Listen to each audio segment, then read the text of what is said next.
If your iPhone apps are not working after an iOS update, here's how you can fix. First method, open the App Store,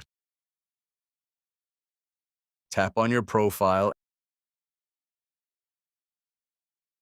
and check app updates. Make sure all your apps are up to date. If that doesn't work, try the second method. Second method, open Settings. Tap General, then tap Software Update.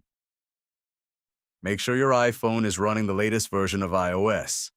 Third method, go to Settings, scroll down and tap Screen Time, then tap Content and Privacy Restrictions and turn off the restrictions.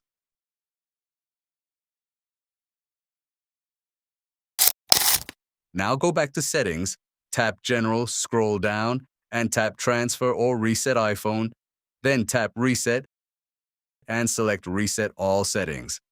If none of these methods work, try restarting your iPhone.